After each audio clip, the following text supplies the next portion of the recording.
Not in the mood for this silly joke. Be romantic with me, but don't talk about bloody shafts and stuff. See, for me and Kieran at the moment is non-existent. He hasn't been remotely near me. How's that supposed to make me feel? It's been a lot of frustration. It's been a lot of waiting around for what? Friend, well, he's not even really treating me as a friend. I don't know if I'm coming or going. I'm talking about what our values are and stuff. Yeah. We was talking about what should come first, your career or your... Do you think I'm traditional? Traditional? Just to ask you that question, what's more important to you? Finding a husband or doing something for the rest of your life that you enjoy, and you said finding a husband? Yeah, 21, Kieran. I'm not getting any younger. Yeah? Well, for me, at this moment in my life, I'd really like a husband. And I really want a life. So, what's the issue?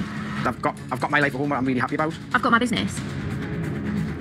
No, you put a husband at the top of the list of your priorities, whereas a wife isn't at the top of the list of my priorities. Because of what I've been through in life, I'll never let my wife become me everything. Alright, boom. Let's just stop you right there real quick. Kieran is definitely fumbling his point here because his point is absolutely ludicrous. Listen, I called it last episode and the episode before.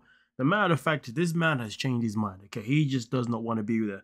And he just won't be 100% honest. He is stringing along, okay? I generally do not believe that the reason why he's checked out is because of the PMDD. I reckon personally he just, you know, there's something's happened that's maybe given them ick or whatever. Or maybe, you know, at first he thought, okay, let me try and be enthusiastic. Let me see if I can actually like this girl. But the reality is that like was never going to come. And that's why now he's out here talking just absolute madness. I mean, listen, he said there last episode and said that, you know, he asked a simple question and the answer he got wasn't it because she said that she wants to prioritize finding a husband over her own career. Now, obviously, you just saw here in this clip, she responds and says, yeah, but I've already done my career though. So right now, I'm prioritizing finding a husband. And he's like, yeah, but like, I don't want someone that's going to prioritize me. You know, I want someone that's going to prioritize their career as much as I'm going to prioritize my career. Like, overly projecting a bunch of BS because the fact is, just because she's prioritizing you or trying to have a husband right now, it doesn't mean at some point she's not going to focus on her business too. And let's not forget, sometimes some people don't need to prioritize their business because if you already made your business and it's already thriving, then that means you've got time to find love. And that's what she's got. She's got time to find love. And I guarantee you, if she got to a point where her business maybe started to go downhill or she maybe needed to put more effort into the business because things aren't working out over the relationship, she would. Because why is she going to tarnish her business? You know, remember, it's her business. No one tarnishes their business for anybody. Okay, he should know this. So he's talking a bunch of nonsense. It's like he's only listening to himself and ignoring her. You know, she clearly said, I've got a business right now. That's good. So therefore, I'm here to find a husband because I want one. I'm not getting any younger. And he's like, yeah, but I don't want... Bro, shut the hell up with your projection. Okay? Put the relationship out of his business, just say bounce. Now, listen, based on tomorrow's preview, it's looking like he friend zones and says, listen, this is over. But I have to wait for that episode to come out first, you know what I mean? To obviously know that he's actually throwing in the towel because he's moving hella petty. Like, it's just, listen, it's just annoying. Now, you know what? Let's continue, man. Fuck's sake. I'm never going to put myself in that position again. I'm never going to do that. And it's actually scary how similar you are. Okay. There's one thing that's different on the positive side, and that is that you're outgoing and she wasn't. How am I supposed to take that? I'm gutted, I'm frustrated. Right. You're fighting for me, I'm fighting for him. What he's done is just relate me to his exes. I'm not his ex. I'm realising that we've got fundamental differences. Right. And I don't want to make it to final vows to say to Christina, no, I'm saying these differences now. I've got to be true to myself and voice them. Kind of feel like I owed it to Christina and myself to try. This is more of a make or break week this week. I need to get a clear understanding of what it is that I want. Because I need to get a clear understanding of this isn't Christina's fault. I'm basically saying you're similar to my ex and no one wants to hear that at all. The potential's there with us. Kieran just... Let's stop right there. Now, this is a common mistake women make. She said the potential's here. Women need to stop going for men based on potential. Okay, if you go with a man because of potential, that potential is less likely to come. You know, you be with a man when he's already at his potential, not before that. Trust me. Stop doing that, okay? That's how relationships don't work. That's one of the worst formulas ever. Okay, now there's a difference with being with someone because of their potential compared to being with someone because you're both growing together. You're not in a position where you two are going to be in a stage where you're necessarily growing together. It's just a case where you are waiting on him. You're seeing potential that you've been waiting for since the beginning of the freaking experiment. So You've had long enough to recognize that this potential you're waiting for is never coming. So do yourself a favor and leave this guy. Stop wasting your time, okay? Come on now. Potential means nothing. Absolutely nothing. Not everybody reaches their potential in many things in life. We all have potential in certain things, but it doesn't mean that we want that. But it doesn't mean that we actually want to achieve that potential. Remember that too. That's why the potential stuff, nah, stop that. Forget that. Irrelevant. Trust me. Can't see it. I am frustrated. I am on the receiving end of this, and I'm not really a jealous person, but Amy is stunning, absolutely gorgeous woman, and I just don't want to go back to square one with feeling really insecure about myself. It's just a bit overwhelming. No. He hates talking about intimacy. We haven't even had a conversation of like what we both like in the bedroom, let alone he's out buying lingerie with Amy. What the fuck? Like, that's quite a big thing. Sorry, Polly, but I thought you said you wasn't a jealous person. Oh, but Amy's, stunning. Oh my goodness gracious me. I mean, listen, you're basically saying that you don't trust Adam, nor do you trust Amy then. Like, come on, get out of your stupid feelings. You can't still be having this. She can't go a whole season with insecurities. Like, look at it this way, okay? And let's look at the chain of women that she's pretty much, insulted or gone after or whatever. We start off with Charlie. Charlie, who was a freaking lesbian for starters anyway. She called her a flat out bully because what Eve told her. But if you ask me personally, I personally feel like the attack that she made on Charlie wasn't just also because Eve was saying whatever she was saying. It was also because Charlie fit the description of what Adam's normal type would be. A petite brunette. You see what I'm saying? And then after that, what happened? Hannah came in. Petite brunette. Completely went into her like there was no tomorrow. Okay? Then Amy's now here. She may not be a brunette, but you can see that she dyes her hair. She probably is a brunette, to be fair. You know what I mean? And she's petite. And she's stunning. I mean, to be honest with you, I don't see the hype. Like, the woman clearly, has a lot of work done to her face, you know what I mean? And, so, like, the way I look at, for me personally, I like a woman that's natural. That's just my take. Okay? That's just that, And I personally don't think Amy's all that personally. I think she's a stunning woman, but she ain't like, it's not that deep. Humble yourself. But then again, though, this is based on my own preference, so it is what it is.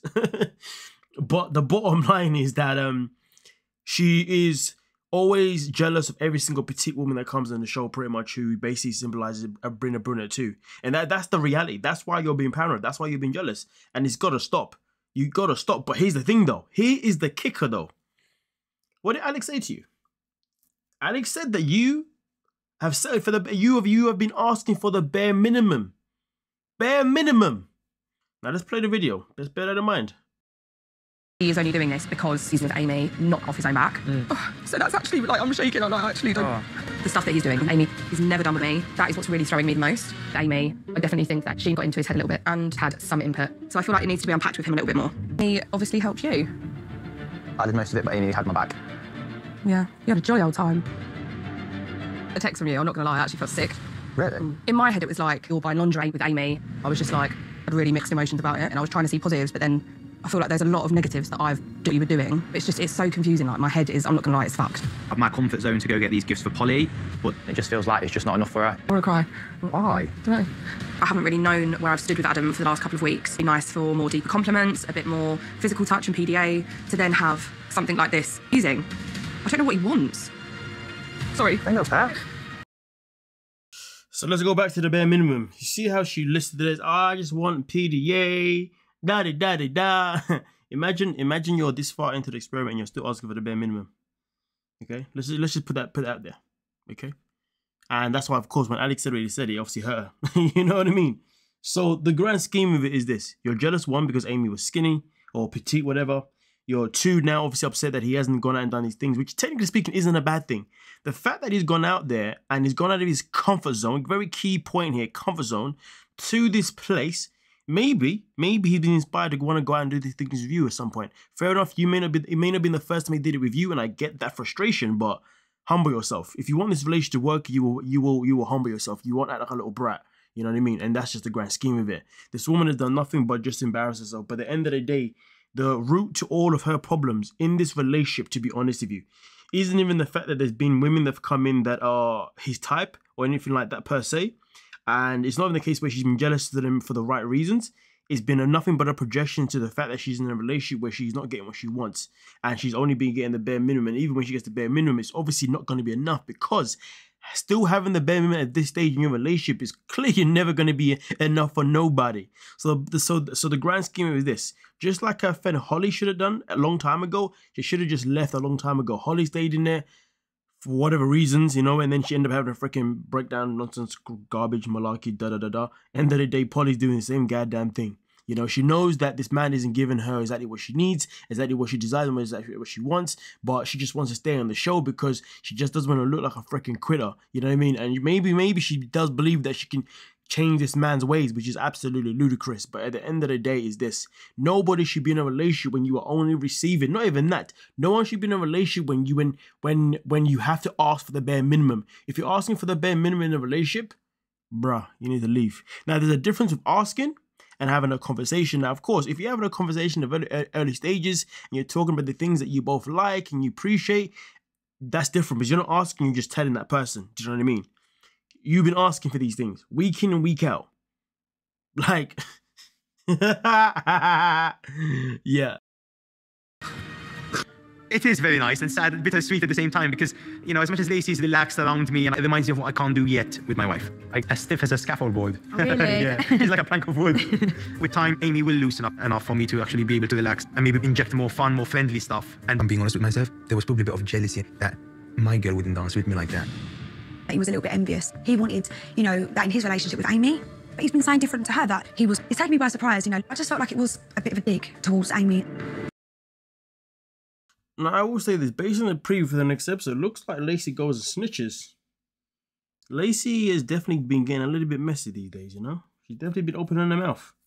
We're going to watch out for this one, because you know what happens, right? And take it for someone that used to be a teacher, right? You know, you get a classroom with kids. Let's say you get a classroom with kids of like 20, whatever, right? And then you get that one kid that misbehaves the worst out of all of them. But then that kid finally gets removed from that class and gets kicked out of school or whatever, right? You know what happens after that? A new kid comes in and replaces him, who's waiting in the class, and says, okay, now I'm going to be the class clown, you know? I feel like Lacey's transforming now. Now Holly's gone, you know what I mean? And other people have gone. I don't know, she started to come out of a show. But Lacey was, what's the name? But Sasha was quiet for many episodes. And then boom, she came out of the show out of nowhere, right? Started getting involved. I feel like Lacey is now starting to be that next person. But hey, we have to watch carefully this one, because, yeah, the snitching ain't really cool, to be honest with you. I mean, what? It's necessary when it's needed, but it's not necessary when it's not needed. Let's just put it that way. But let's continue. I feel like Adam's given me 100% princess treatment. Holly is definitely one lucky girl, but I expect that treatment too. It's breakfast, I tidy up. Why is he not doing it for me? He does need to sort of pull his finger out and look after me a little bit more. Get out of bed, we've got coffee waiting for me. And he just said to me, like, I'm treating you exactly how I treat Polly. I'm not doing anything different.